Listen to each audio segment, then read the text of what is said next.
Assalamualaikum warahmatullahi wabarakatuh dan salam sejahtera untuk kita semua. Kami dari kelompok 7 ingin mempresentasikan tentang regresi dan kolerasi sederhana. Perkenalkan, nama saya adalah Setia Christine Sidebang dengan NIM 111911196. Saya akan menjelaskan tentang pengertian regresi dan kolerasi. Regresi merupakan metode statistika yang digunakan untuk menentukan kekuatan dan karakter hubungan antara satu variabel dependen atau biasanya dilambangkan dengan Y dan serangkaian variabel lain atau dikenal sebagai variabel independen. Sedangkan kolerasi merupakan teknik analisis yang termasuk dalam salah satu teknik pengukuran asosiasi atau hubungan. Pengukuran asosiasi merupakan istilah umum yang mengacu pada sekelompok teknik dalam statistika bivariat yang digunakan untuk mengumpulkan kekuatan hubungan antara dua variabel. Assalamualaikum warahmatullahi wabarakatuh. Saya Gita dari kelompok 7 ingin menjelaskan tentang analisis regresi dan korelasi. Analisis regresi merupakan salah satu analisis yang bertujuan untuk mengetahui pengaruh suatu variabel terhadap variabel lain. Dalam analisis regresi, variabel yang mempengaruhi disebut independent variabel atau disebut dengan variabel bebas. Dan variabel yang dipengaruhi disebut dependent variabel atau variabel terikat. Jika dalam persamaan regresi hanya terdapat satu variabel bebas dan satu variabel terikat, maka disebut sebagai persamaan regresi sederhana. Jika variabel bebasnya lebih dari satu, maka disebut sebagai persamaan regresi berganda. Dan analisis korelasi merupakan suatu analisis untuk mengetahui tingkatan keeratan hubungan antara dua variabel. Tingkatan hubungan tersebut dapat dibagi menjadi 2 atau 3 kriteria, yaitu mempunyai hubungan positif, mempunyai hubungan negatif, dan tidak mempunyai hubungan. Di sini ada contohnya ya. Berdasarkan hasil pengambilan sampel secara acak, tentang pengaruh lamanya belajar X terhadap nilai ujian Y adalah sebagai berikut. Y atau disebut dengan nilai ujian, X lama belajar, X2 atau XY.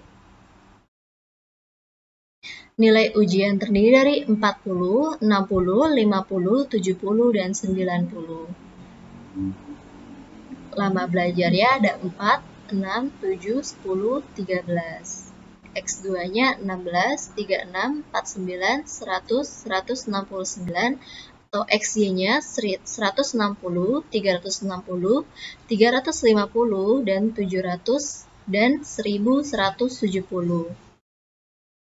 Di sini sudah dijelaskan ya.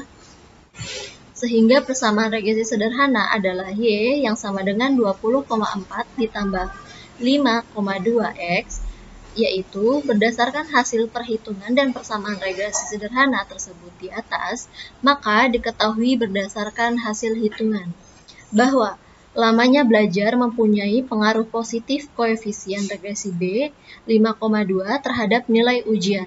Artinya, jika semakin lama dalam belajar, maka akan semakin baik atau tinggi nilai ujiannya atau 2. Nilai konstanta adalah sebesar 20,4, yang artinya jika tidak belajar atau lamanya belajar sama dengan 0, maka nilai ujian adalah sebesar 20,4 dengan asumsi variabel-variabel lain yang dapat mempengaruhi di antara tetap. Di sini sudah ada contohnya ya.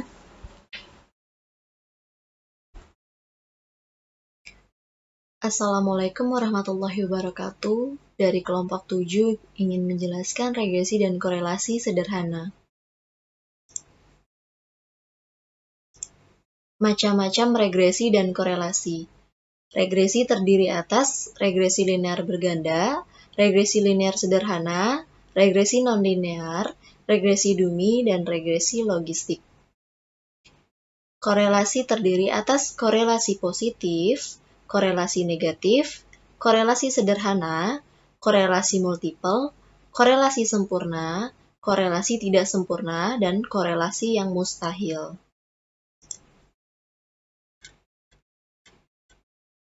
Macam-macam regresi dan korelasi berikut dengan pengertiannya.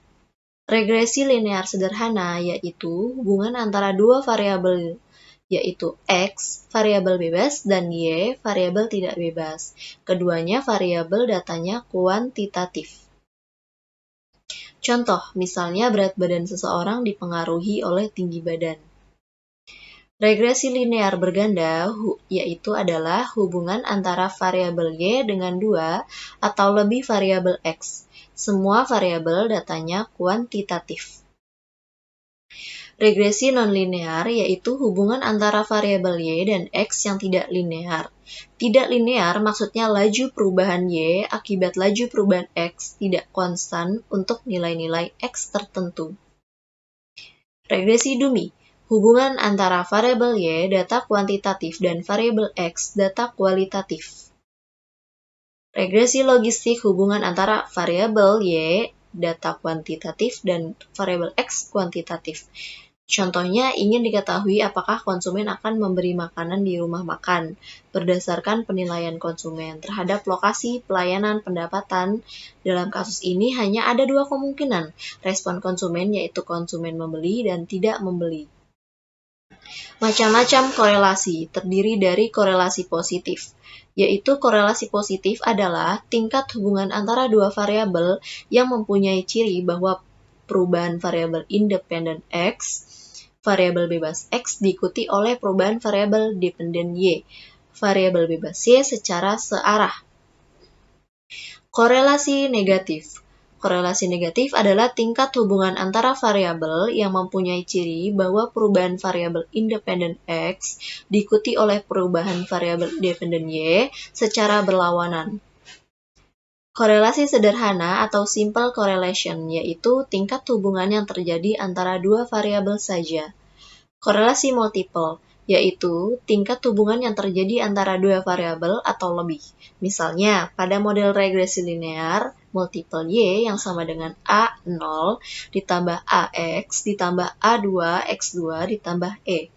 Maka, maksud dari pengertian pernyataan di atas adalah tingkat hubungan antara Y dan X atau tingkat hubungan antara Y dan X2 atau tingkat hubungan antara X1 dan X2.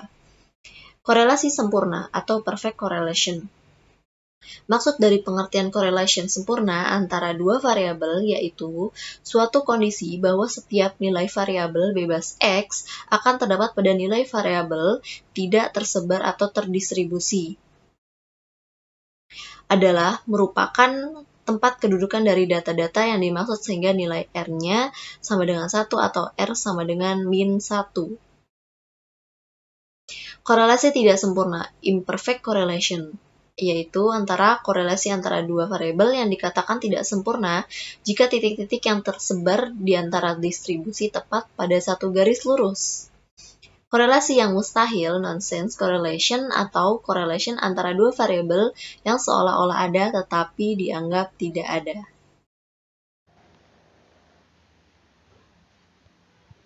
Perkenalkan, nama saya Susi Florida Situmorang dari kelompok 7. Di sini saya akan menjelaskan tujuan analisis regresi dan kolerasi dan penggunaan asumsi lengkap. 1. Membuat estimasi rata-rata dan nilai variabel tergantung dengan didasari pada nilai variabel bebas. 2. Menguji hipotesis karakteristik dependensi. 3. Untuk meramalkan nilai rata-rata variabel bebas dengan berdasarkan pilihan nilai variabel bebas di luar jangkauan sampel. Adapun penggunaan asumsi yaitu penggunaan asumsi didasarkan pada beberapa hal berikut. 1. Model regresi harus linear dalam sebuah parameter. 2. Variabel bebas yang tidak berkolerasi dengan disturbance, trend, atau error. 3. Variabel untuk masing-masing error atau kesalahan konstan. 4. Tidak terjadi autokorelasi. 5. Model regresi hendaknya dispesifikasikan diaplikasikan secara benar. 6. Jika variabel bebas lebih dari 1, maka antara variabel bebas tidak ada hubungan linear yang nyata. Saya Priska dari kelompok 7 akan menjelaskan tentang karakteristik penggunaan regresi dan korelasi. Regresi memiliki beberapa karakteristik antara lain 1. Model regresi dikatakan layak jika angka signifikansi pada ANOVA sebesar lebih kecil dari 0,05. 2. Tidak boleh terjadi multikoliniaritas, artinya tidak boleh terjadi korelasi yang sangat tinggi atau sangat rendah antar variabel bebas. Syarat ini hanya berlaku untuk regresi linear berganda dengan variabel bebas lebih dari 1. 3. Terdapat hubungan linear antara variabel bebas atau X dan variabel tergantung atau Y. 4. Data harus berdistribusi normal. 5. Data berskala interval atau rasio. Sedangkan korelasi memiliki beberapa karakteristik antara lain 1. Kisaran korelasi atau kisaran range korelasi mulai dari 0 sampai dengan 1. Korelasi dapat positif dan dapat pula negatif. 2. Korelasi sama dengan 0, artinya korelasi sama dengan 0 mempunyai arti tidak ada hubungan antara dua variabel. 3. Korelasi sama dengan 1. Korelasi sama dengan ditambah 1 artinya kedua variabel mempunyai hubungan linear sempurna atau membentuk garis lurus positif. Korelasi sempurna ini mempunyai makna jika nilai X naik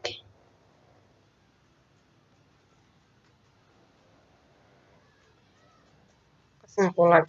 Secara umum, analisis regresi pada dasarnya adalah studi mengenai ketergantungan satu variabel dependen atau terikat dengan satu atau lebih variabel independen atau variabel penjelas atau bebas, dengan tujuan untuk mengestimasi dan atau memprediksi rata-rata populasi atau nilai rata-rata variabel dependen berdasarkan nilai variabel independen yang diketahui. Analisis korelasi sederhana digunakan untuk mengetahui keeratan hubungan antara dua variabel dan untuk mengetahui arah hubungan yang terjadi. Sekian presentasi dari kelompok kami, kelompok 7. Terima kasih.